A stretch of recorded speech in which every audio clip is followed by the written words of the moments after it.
Então nós vamos trabalhar nos 3 eixos da disciplina hoje, na verdade fazendo uma grande síntese de parte do semestre do que a gente já fez de trabalho até o momento, tá bem? Então lembrando que nosso objetivo é trabalhar com vocês em termos da linguagem sonora, especialmente as questões das relações som e sentido, dos fundamentos que constroem a expressividade sonora, tanto na fala quanto na música e nas próprias criações audiovisuais. Na próxima aula vocês vão ter ilustração também com os games, que também tem sido uma área a qual a linguagem sonora tem sido bastante aplicada, mais recentemente. Tá? Então o que nós queremos, todo esse nosso percurso do semestre, que já avançou bastante, ele vem no sentido de procurar conduzir vocês para a aplicação dos conhecimentos adquiridos na criação de efeitos sonoros, na análise da expressividade e na produção sonora em ambientes digitais. Então a gente vai até analisar algumas das respostas de vocês com relação ao que vocês atribuíram, né, o sentido que vocês deram às criações, por que vocês consideraram que as suas criações poderiam ou não ser música, que argumentação vocês usaram nesse sentido, tá? Por quê? Porque nós trabalhamos com recursos de um software e pedimos de vocês a aplicação de determinados recursos. Com isso, a gente pode, nessa primeira etapa, ter limitado vocês no sentido de exploração de diferentes relações som-sentido. Por isso que a gente continua agora introduzindo a interface visual, tá bom? Para poder conjugar esses 2 momentos. Então, dos nossos 3 eixos, né, relações entre som e sentido, natureza física e interfaces da linguagem sonora, nessa primeira etapa de trabalhos, que foi o som e sentido, vocês já trabalharam com os 3 eixos. A gente teve que unir esses 3 conteúdos para poder, inclusive, gerar o estímulo e gerar as respostas às questões que nós pedimos para vocês. Então vamos retomar um pouco da natureza física dos sons e da questão perceptiva, que foi o nosso início de semestre, para entender como ela se aplica ao material que vocês trouxeram para a disciplina, que vocês criaram nas 2, 3 últimas aulas. Então nós vimos basicamente que toda a nossa exploração no universo sonoro, ela vai se basear num tripé que envolve as questões temporais, as questões da frequência, o tom, que vocês têm trazido muita referência à melodia, e a intensidade, né? A questão do ponto de vista perceptivo dos sons que são fortes e são frágeis. Quando nós somos afetados pelo som, na verdade nós estamos recebendo informações destes 3 parâmetros ao mesmo tempo. Mas vocês vão perceber que nas criações de vocês, em vários momentos a gente percebe privilégio a algum dos parâmetros. E a gente pode fazer relação com os efeitos de percepção que foram gerados. Tá? Isso é possível porque nós estamos diante de um objeto, que é a materialidade sonora, que permite essas múltiplas, vamos dizer assim, manipulações, essas múltiplas criações. Então o som tem elementos que nos permitem diferentes criações, né? E por isso mesmo que o Wisnik vai dizer que a gente pode fazer aí, né? A gente pode reunir e congregar as diferentes concepções de mundo dentro da própria linguagem sonora. Por isso que as criações sonoras podem dar margem a tantos efeitos de sentido. Tá bem? E por isso mesmo que a gente vai dizer que abriga uma grande potencialidade expressiva. Então hoje a gente vai procurar aprofundar a questão do simbolismo sonoro, porque é uma área que também tem crescido muito dentro do campo que é conhecido hoje como expressividade. Então até um termo que tem sido muito usado nos últimos tempos e que vai se aplicar muito ao som. Então a gente tem uma linha de pesquisa totalmente baseada em expressividade sonora.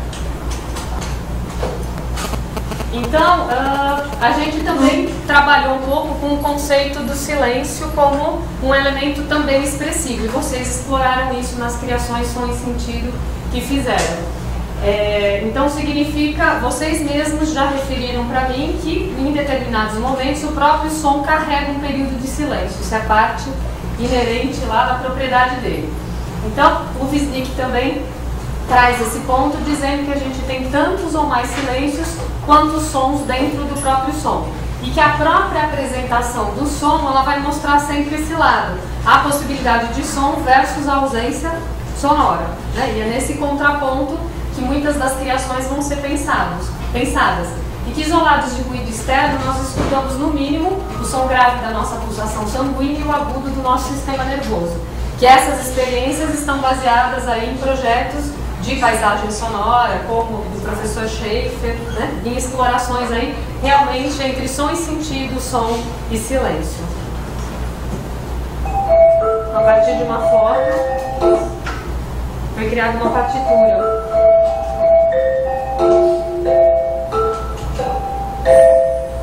Uma organização dos passos vai ser a base da composição.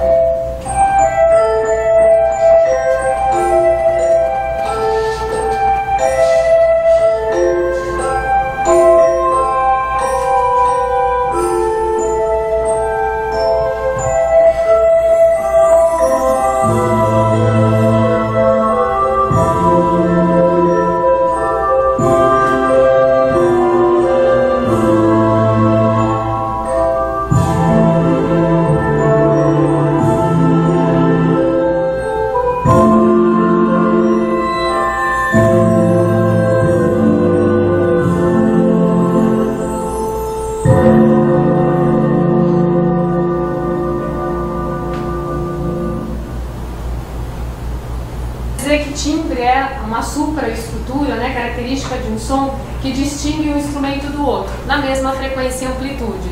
Então o que acontece? Tocar a mesma nota em instrumentos diferentes gera uma sensação diferente, não gera? Mas se nós formos na estrutura do som e medirmos, a frequência que a gente chama de base, que é a frequência fundamental, o primeiro harmônico é o mesmo, né? A frequência dos harmônicos é a mesma nessas três notas. O que muda?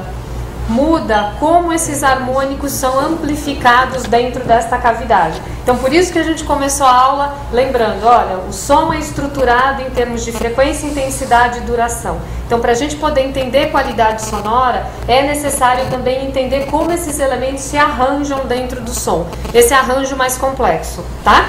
É que por isso que existem as técnicas de decomposição sonora, que depois são usadas para finalidades musicais. Por quê? O Anderson referiu, quando a gente falou da onda sonora, da possibilidade da gente estudar o timbre, porque é o que todo mundo quer entender, a qualidade. Para isso a gente precisa de uma decomposição, que é a espectrografia, que inclusive a técnica espectral é utilizada também para composição musical. A gente tem, né, a música espectral, que vai ser baseada o quê? Na composição dos harmônicos, em como a gente pode transformar. Então essa experiência aqui acima às vezes a gente faz na oficina com a professora Marisa com um pó de serragem, que a gente coloca dentro de um tubo, coloca som e a serragem se movimenta de acordo com a frequência sonora, né? A mesma experiência, claro, mais estética, com violinos. Vocês estão vendo que tem diferentes desenhos ali?